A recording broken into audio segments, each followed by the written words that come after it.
Hi, this is Shane Starr, and today I want to talk about 5 MBTI anecdotal observations, things that are taken for granted in the typology community that I think we should give a little more thought to before we unquestionably accept them as fact or rule. Let's just jump into it.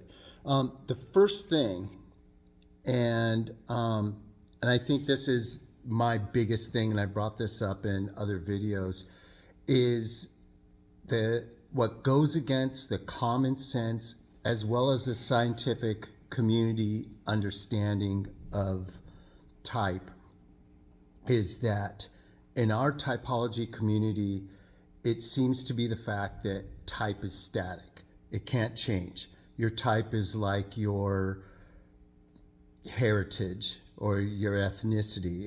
It's just there. It can't change. And I think about kids who used to be irresponsible, who become, J types later in their adulthood. I think of people who used to be very responsible, and then they start a drug habit, and then they become the biggest flakes ever. I think of people who've had religious conversions. I think of virtually anyone in their 50s or 60s as opposed to how they were in their teens and 20s. That cannot be accounted for by just maturity, because sometimes it's not even in a positive direction. People change. To me, that is obvious. That doesn't mean we're opening the floodgates for people to just change their type every other week or something. I'm not saying that. And I think it's definitely possible for people to stay the same type throughout their lives, or, slight variations of that same type for their whole lives. But in general, this almost religiously held notion that your type is permanent, it cannot change. What you were at 5 is the same as you were at 15 and 25 and 35 and 45 and so on and so forth. I think we need to call that into question. What's the scientific basis for that? Who's to say your feeling, thinking dichotomy or perceiving, judging dichotomy, who's to say that is the same as your height or your eye color or your ethnicity? I don't see it. I think it smacks of determinism and is almost like a denial of free will in a way. And some of you might be okay with that. I personally am not. Okay, so that's my number one thing. Why do we just accept that type is static and cannot and does not change? Okay, number two. This has to do with introversion. And this is anecdotal. You won't find it in many, if any, of the hard definitions of introversion versus extroversion. But what I'd like to know is, why is introversion always associated with low physical energy? Indeed, almost laziness. It's like, if you're patient, you must be introverted. If you're uptight, you must be extroverted. If you have physical energy, you must be an extrovert somehow. I don't see that connection at all. To me, it seems like when I hear the nuanced and expert descriptions of introversion versus extroversion, to me it almost sounds like they're arguing intuition versus sensing. Introvert being the intuition and sensing being the extrovert. I don't think it should be that way. Ask yourself, is there such thing as an introvert sensor? I mean, of course, we know there's the types, but how do you arrive at that conclusion? Take an ISTP in MBTI, for example, or ISTJ in socionics. They're introverted, yet they have sensation. Are they lazy or not? Are they necessarily low energy physically? I mean, I wouldn't think so. They have SE high in their stack. They shouldn't be lazy. They shouldn't be low energy. Why do we associate introversion with low energy, patience, slowness? I don't see that. I think you can be an intense, uptight introvert. Maybe I'm a little bit biased in my opinion, but you can be intense and high energy and a loner. Um, think of people you know. Think of characters in movies and stuff. I don't understand why we always associate low physical energy and patience and just general slowness with being an introvert. I don't see any connection there at all. But the rest of you, or at least most of you, do. So that's another thing. Okay, number 3. And this kind of goes along with what I was saying, sensing and intuition. Why are these definitions so similar to introversion as intuition and sensing as extroversion? And again, I would say in this line of reasoning, is introverted sensing even possible? What does that look like? I consider myself pretty well read and very familiar with introverted sensing as a function and a concept and as a lifestyle. And I don't see how people always mistake being introverted for being intuitive or being a sensor. They almost automatically, if someone tags you as a sensor, they're 9 out of 10 times going to say you're extroverted. It's very difficult for people to see introvert and sensing in the same sentence. It shouldn't really be that way. Those things are on different frameworks, different dichotomies, and I don't think they should be mixed up. And I don't think anyone is outwardly mixing them up. I think it's one of those slip it under the rug kind of things. People don't realize they're doing it. When they describe introversion and extroversion, it sounds to me like they're describing intuition and sensing. It should not be like that. Those are completely different coins, okay? Okay, moving on. Feeling and thinking. I want to know, are these functions really on a dichotomy with one another?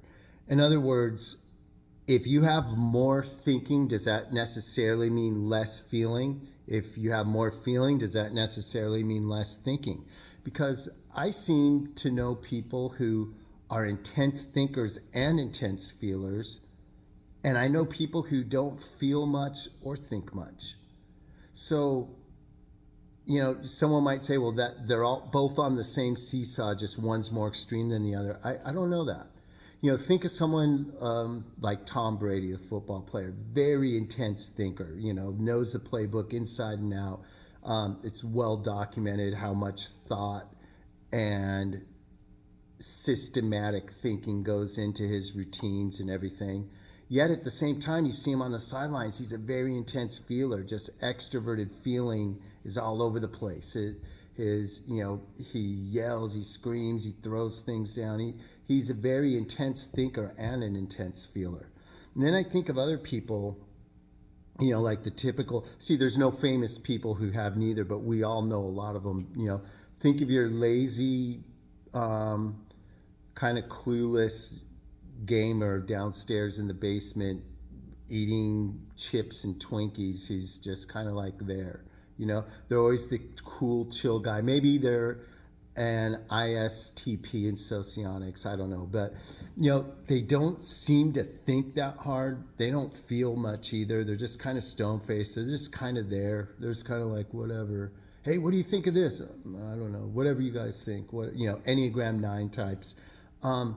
They don't seem high on thinking or feeling compared to someone like Tom Brady, who seems high on both. So why are feeling and thinking, and I'm not trying to turn the typing world upside down. I accept these things. I'm just questioning them. Why are feeling and thinking, if you have more of one, you have less of the other? If you have four-dimensional thinking, either extrovert or introvert, you must have, two or one-dimensional in your feeling functions. Why? Why is that? Why is that? I guess why ask why, right? That's the way it is. But if anyone has any ideas, I would like to know. Last but not least, thoughts on the JP or rational, irrational distinction. To me, personally, this is the easiest coin to flip. This is the easiest thing to figure out on a person. If you're trying to figure out yours or someone else's type, I have a great way to take 8 types off the board. Are you a P or are you a J? Are you rational or are you irrational? Are you punctual, responsible, meet deadlines, dependable, organized, structured, work before play, clean over messy, conscientiousness?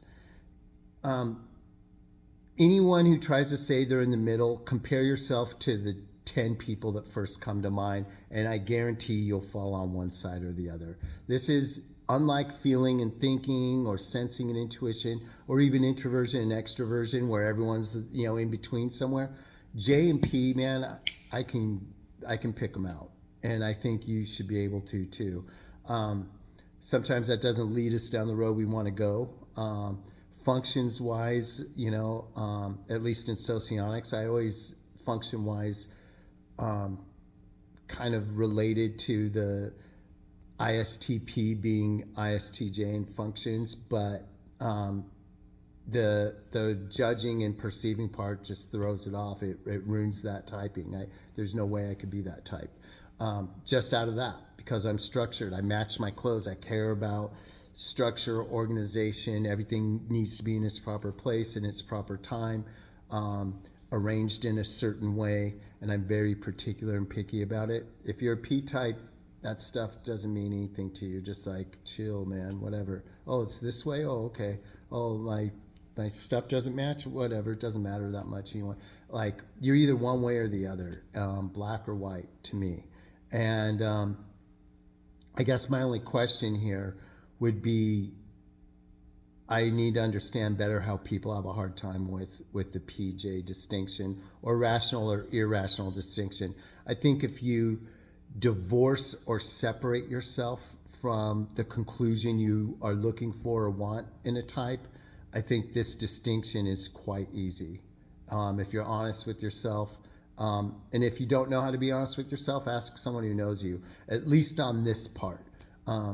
This one, someone will know right away. Are you the one type or are you the other?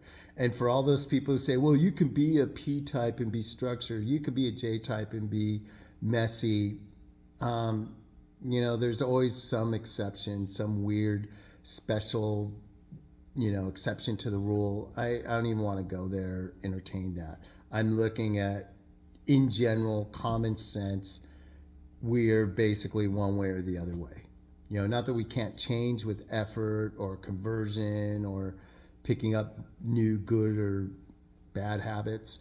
But J or P, you ought to be able to figure yourself out like that. Okay, those are the 5 things. In review, I question the static nature of typing or type. Why do we just religiously accept that it can't change when common sense and the scientific community seems to say otherwise? 2, why are introverts always associated with low physical energy when some of them are sensors? Why are they always associated with patience and oftentimes laziness? And I don't think that flies with common sense either. Number 3, why do nuanced high-level discussions of introversion and extroversion sound so much like intuition and sensing discussions? They shouldn't. Those are separate things. Why are we melting introversion and extroversion into an intuition and sensing discussion?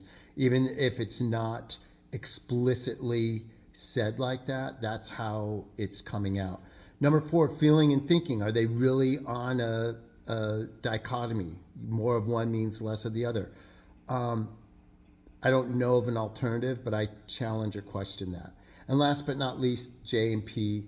Why would anyone have a hard time with that distinction unless you want to make so many exceptions to the rule we don't know what's what anymore? All right, that's all I got for today.